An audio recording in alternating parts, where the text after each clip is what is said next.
Walk through any major international airport today, and you'll notice a distinct demographic shift. You will see an abundance of South Korean and Chinese travelers, but a stark absence of Japanese faces. This is a sharp reversal from the 1980s and 90s. In that era, major luxury hotels across the West featured Japanese signage right alongside English to cater to their most frequent guests. During the peak of the charter flight era, Japanese tourists traveled with an aggressive, high-spending presence. Their immense wealth dictated their global visibility, allowing them to effectively buy their way into the center of the world's tourist hubs. The disappearance of the Japanese tourist is not a change in cultural taste or a newfound preference for staying home. It is a direct reflection of a decline in national economic power. The cause of this shift is the severe and sustained depreciation of the JPY. The Japanese yen is the official currency of Japan, and its falling value marks the definitive end of an economic era. For Japanese citizens, the cost of traveling overseas has surged by 50% in just a few years. In practical terms, a single trip abroad now requires burning through half a month's personal savings. Currency exchange rates act as the ultimate, unbiased metric of a nation's global standing. They ignore political rhetoric and focus entirely on the hard mathematical reality of the ledger.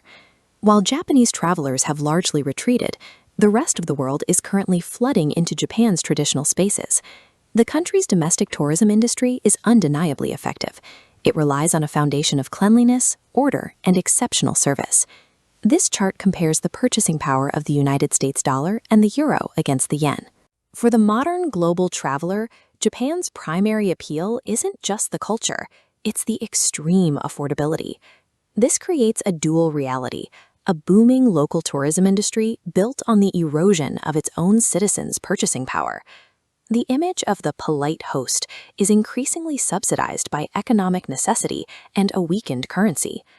When compared to the vast landscapes of the Americas or the dense historical weight of Europe, Japan offers a different kind of experience. Even when contrasted with the unparalleled historical resources of China, Japan feels distinct. Though China's current tourism struggles are more a result of institutional friction than a lack of cultural depth. Japan's specific cultural product is exquisiteness, a masterful, deliberate packaging of small-scale refinement. Foreign visitors often elevate this localized refinement into a flawless, exaggerated myth. This romanticization often reveals more about the visitor's lack of exposure to broader global grandeur. Exceptional packaging can successfully stand in for monumental scale. To understand the nation today, we have to look past the curated sounds and into the mundane, unromantic reality of domestic life. In the 1980s, wealthy Japanese male tourists frequently traveled in groups across Asia, often exhibiting arrogant and unrestrained behavior. Their actions in that era mirror the behavioral patterns often criticized in modern mainland Chinese tourists today.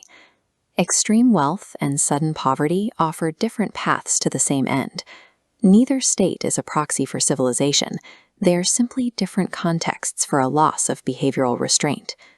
Contrast that historical male arrogance with the diligence and warmth of modern Japanese women, qualities that are praised worldwide.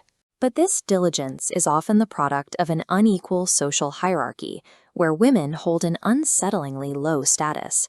You can see this in the most ordinary moments. It is common to find a husband standing idle in a supermarket aisle while his wife handles the household labor alone. This specific interaction provides a direct look into the rigid domestic social contract that still defines many Japanese homes. Seeing the country clearly means moving past the 1980s nostalgia. The truth of modern Japan exists in the tension between its global exchange rate and these quiet domestic patterns.